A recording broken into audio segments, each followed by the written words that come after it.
सिनेविश्वात काम करणाऱ्या कलाकारांना प्रसिद्धी, पैसा, मान सन्मान सर्व काही मिळते, परंतु कुठल्याच गोष्टी शाश्वत नसतात। मराठीत असे अनेक कलाकार होऊन गेले ज्यांनी उमेदीच्या काळात सर्व प्रकारची सुखे उपभोगली, परंतु उतारवयात त्यांना एकाकी आणि हालाखीचे जीवन जगावे लागले। नेहमी लोकांच्या गराड्यात वावरणारे हे कलाकार आपल्या आयुष्याच्या शेवटी पूर्णपणे एकटे होते, इतके की त्यांच्या कुटुंबियांनी त्यांच्याकडे लक्ष दिले नाही। आज आम्ही अशाच काही दुर्दैवी कलाकारांची माहिती देणार आहोत। चला तर व्हिडिओ सुरू करूया। रवींद्र महाजनी आपल्या जबरदस्त अभिनयाने 80च्या दशकाचा काळ गाजवणारे प्रतिभावान, रुबाबदार आणि देखणे अभिनेते म्हणजे रवींद्र महाजनी। रवींद्र महाजनी यांच्या रूपाने मराठी चित्रपटाला खरोखरच एक हिंदीच्या तोडीचा अभिनेता गवसला होता। त्या काळी मराठी चित्रपटसृष्टीमध्ये ग्रामीण तमाशापटांचा जोर जास्त होता। रवींद्र महाजनी यांच्या आगमनामुळे ते चित्र बदलले। मराठी निर्मात्यांनी त्यांच्या शहरी व्यक्तिमत्वाला साजेशा अशा कथा लिहिल्या। आपल्या कसदार अभिनयाने रवींद्र महाजनी यांनी ही भूमिका सफाईदारपणे साकारत मराठी चित्रपटांचे शहरीकरण केले। अभिनेत्री रंजना आणि आशा काळेसोबत रवींद्र महाजनी यांची केमिस्ट्री त्या काळी खूप गाजली होती।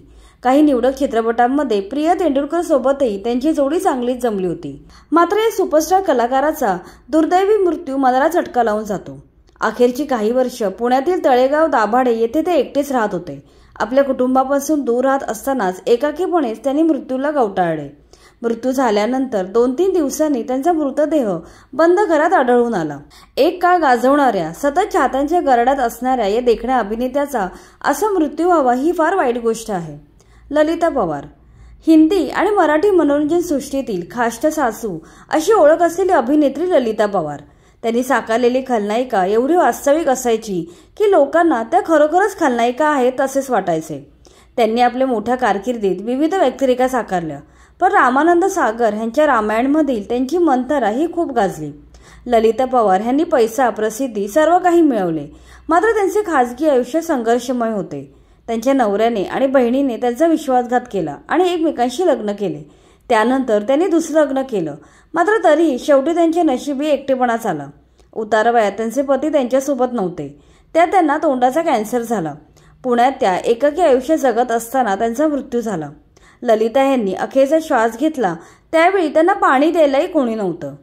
24 फेब्रुवारी 1988 रोजी त्यांचा मृत्यू झाला। दुःखद बाब म्हणजे त्यांच्या निधनाची बातमी साऱ्यांना 3 दिवसांनी कळली। पोलिसांनी बंगल्याचा दरवाजा तोडला असता त्यांना अभिनेत्रीचा मृतदेह आढळून आला होता। आशालता वाबगावकर मराठी आणि हिंदी सिनेसृष्टीत आपल्या कसदार अभिनयाने आपला वेगळा ठसा उमटवणाऱ्या अभिनेत्री म्हणजे आशालता वाबगावकर। मराठीसोबतच त्यांनी हिंदीतही प्रचंड काम केले। उत्कृष्ट कलाकार म्हणून सिनेसृष्टीत त्यांचा दबदबा होता, मात्र उतारवयात त्या सुद्धा एकाकी होत्या। त्या काळात त्यांचे आणि त्यांच्या घरातल्यांचे संबंध ताणले गेले होते। मालिकेच्या चित्रीकरणादरम्यान त्यांना कोरोनाचा संसर्ग झाला। अशा अवस्थेतही अलका कुबल यांनी त्यांना 2-3 डॉक्टरांना दाखवले। यातच साताऱ्याच्या एका खासगी रुग्णालयात त्यांच्यावर उपचार चालू असताना 22 सप्टेंबर 2020 साली त्यांचे निधन झाले। अलका कुबल यांनी त्यांच्या घरच्यांना कळवले, मात्र त्यांच्या घरातल्यांनी कोरोनामुळे येऊ शकत नाही तेव्हा तुम्हीच त्यांची काय ती व्यवस्था करा असं उत्तर दिले। नंतर त्यांच्या पार्थिवाला अलका कुबल आणि त्यांचे पती समीर यांनी अग्नी दिला। भगवान दादा दिग्गज अभिनेते भगवान दादा यांनी आपल्या आयुष्यात भरपूर संपत्ती आणि प्रसिद्धी मिळवली। भारतीय चित्रपटसृष्टीतील पहिले ॲक्शन हिरो अशी त्यांची ओळख झाली होती। 1951 साली आलेल्या त्यांच्या अलबेला या चित्रपटाने इतिहास घडवला। या काळात ते चित्रपटसृष्टीतील सर्वात श्रीमंत अभिनेते होते। त्यांच्याकडे जुहू बीचवर 25 खोल्यांचा बंगला होता। दिमतीला 7 विदेशी गाड्या होत्या।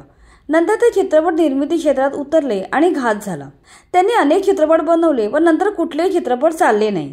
दादांचे इतके नुकसान झाले की त्यांना त्यांचा जुहू येथील बंगला आणि गाड्या विकून टाकाव्या लागल्या। त्यात त्यांच्या जवळच्या मित्रांनी त्यांचा आर्थिक फायदा उचलला।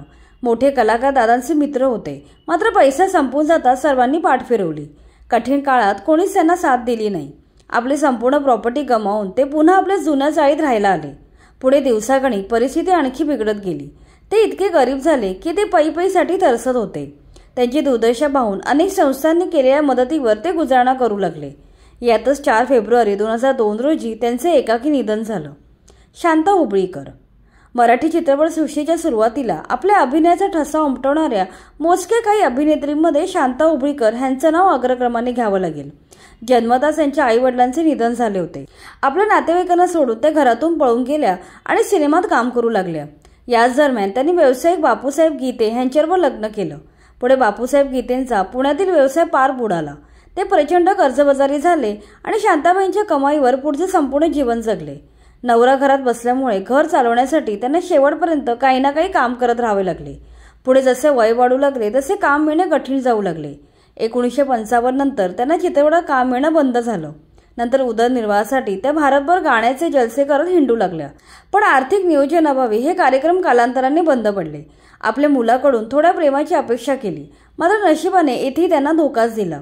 मुलाच्या लग्नानंतर त्यांनी घर सोडले। त्यानंतर त्या सर्वांपासून लांब एका आश्रमात राहू लागल्या।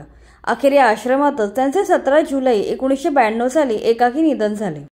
नलिनी जयवंत एकेकाळी भारतीय चित्रपटाची सर्वात सुंदर म्हणून ओळखली जाणारी मराठी अभिनेत्री म्हणजे नलिनी जयवंत। त्यांनी मुख्यत्वे हिंदी चित्रपटात काम केले। नलिनी यांनी चित्रपट निर्माता वीरेंद्र देसाई यांच्याशी लग्न केलं, मात्र देसाई हे अगोदरच विवाहित होते। त्यामुळे सासर आणि माहेरच्या लोकांनी दोन्ही नवरा बायकोवर बहिष्कार टाकला। त्यात पुढे जाऊन घटस्फोट झाला आणि नलिनी एकट्या पडल्या। नंतर नलिनी जयवंत यांनी दुसरं लग्न केलं। त्यांनी मुनीमची चित्रपटातील अभिनेता प्रभुदयाल यांच्याशी लग्न केलं, मात्र काही काळानंतर त्यांच्या पतीचे निधन झाले। त्यामुळे त्या निराशेच्या गर्तेत लोटल्या गेल्या। त्यानंतर या अभिनेत्रीने स्वतःला घरात कोंडून घेतलं आणि लोकांपासून स्वतःला दूर ठेवलं। शेवटी त्यांच्याकडे घर चालवण्यासाठी आणि औषधांसाठी पैसे नव्हते। यातच 22 डिसेंबर 2010 रोजी वयाच्या 84व्या वर्षी त्यांचे एकाकी निधन झालं। मृत्यूनंतर 3 दिवस त्यांचा मृतदेह घरात तसाच पडून होता। चित्रा नवाथे यांनी 1950च्या दशकात आपल्या अभिनय कौशल्याने रसिकांच्या मनावर छाप उमटवली होती। चित्रा यांनी दिग्दर्शक राजा नवाथे यांच्याशी लग्न केलं होतं। पुढे त्यांना एक मुलगा झाला, मात्र काही वर्षांनी चित्रा यांच्या मुलाचे अपघाती निधन झाले। त्यानंतर राजा नवाथे यांचे देखील निधन झाले। त्यामुळे चित्रा या एकाकी पडल्या होत्या। त्यांचा जुहू येथे मोठा बंगला होता, मात्र त्या बंगल्याचा कायदेशीर वाद सुरू झाल्यावर त्या बेघर झाल्या। कोरोना काळात पायाला मोठी जखम झाल्यामुळे त्यांना एका हॉस्पिटलमध्ये ठेवण्यात आलं होतं। उपचार घेताना चित्रा नवाथे अचानक गायब झाल्या। त्यांच्या कुटुंबियांनी पोलिसांची मदत घेऊन त्यांचा शोध घेतला, तेव्हा अनेक महिन्यांनी त्या एका वृद्धाश्रमात सापडल्या। मात्र त्यानंतर काही महिन्यांनी 11 जानेवारी 2023 मध्ये त्यांचे निधन झाले। हंसा वाडकर 1950 ते 60च्या काळात अनेक सिनेमे गाजवणारी अभिनेत्री म्हणजे हंसा वाडकर। बाप दारुडा असल्यामुळे वयाच्या 10व्या वर्षी त्यांनी नाईलाजाने चित्रपटात काम करायला सुरुवात केली होती। नंतर वयाच्या 15व्या वर्षी हंसा वाडकर निर्माते जगन्नाथ बंदरकर यांच्याशी विवाहबद्ध झाल्या। मात्र बंदरकरांची नाट्यसंस्था बुडाली, त्यामुळे हंसा यांना नाईलाजाने चित्रपटात काम करावे लागले। पुढे बंदरकर हंसाबाईच्या चारित्र्याबद्दल संशय घेऊ लागले होते। ते त्यांना मारहाण करू लागले। बंदरकरांसोबतच्या एका जोरदार भांडणानंतर हंसाबाई एका जोशी नावाच्या व्यक्तीसोबत मराठवाड्यातील एका खेड्यात पळून गेल्या होत्या। तेथे त्या जोशीची 4थी बायको म्हणून राहू लागल्या। अत्यंत वाईट अवस्थेत त्यांनी दिवस काढले, मात्र पोलिसांची मदत घेऊन त्यांनी स्वतःची सुटका करून घेतली। पुन्हा मुंबईला येऊन नवे आयुष्य सुरू करणार याच वेळी त्यांना कॅन्सरने गाठले। अखेर 23 ऑगस्ट 1971 साली वयाच्या अवघ्या 47व्या वर्षी त्यांचे एकाकी निधन झाले। शशिकला जावळकर दिग्गज अभिनेत्री शशिकला यांचं संपूर्ण आयुष्य खडतर होतं। अवघ्या 11व्या वर्षी कुटुंबातील 8 लोकांच्या पालन पोषणाची जबाबदारी त्यांच्या खांद्यावर आली। अनेक चित्रपटात त्यांनी बालकलाकार म्हणून काम केलं। पुढे वयाच्या 19व्या वर्षी शशिकला यांनी सहगल या व्यापाऱ्याशी लग्न केलं, मात्र लग्नानंतर सहगल यांचा व्यवसाय बुडाला। पैशासाठी शशिकला डबल शिफ्टमध्ये काम करू लागल्या। या काळात त्यांना शैलजा आणि रेखा या 2 मुली झाल्या। पैशासाठी त्यांनी हातात येईल ती छोटी मोठी कामे केली। शेवटी संसाराला कंटाळून ते एका परदेशी माणसासोबत परदेशी निघून गेले। परदेशात त्यांचा मानसिक आणि शारीरिक छळ करण्यात आला। कशीबशी स्वतःची सुटका करून त्या पुन्हा भारतात आल्या, तेव्हा त्या पार उद्ध्वस्त झाल्या होत्या। काही वर्ष वणवण केल्यावर त्या कोलकात्याला गेल्या। तेथे रुग्णांची सेवा केली। थोडी शांतता मिळाल्यानंतर त्या मुंबईत परतल्या आणि तेव्हा समजलं की त्यांची मोठी मुलगी कॅन्सरमुळे मरण पावली आहे। मग त्यांनी आपल्या धाकट्या मुली आणि नातवंडांसोबत राहायला सुरुवात केली। कालांतराने उतारवयात त्यांनी पुन्हा एकदा अभिनयाला सुरुवात केली होती। पुढे 2021 साली शशिकला यांचे निधन झाले। तर हे होते दिग्गज मराठी कलाकार ज्यांचे एकाकी निधन झाले।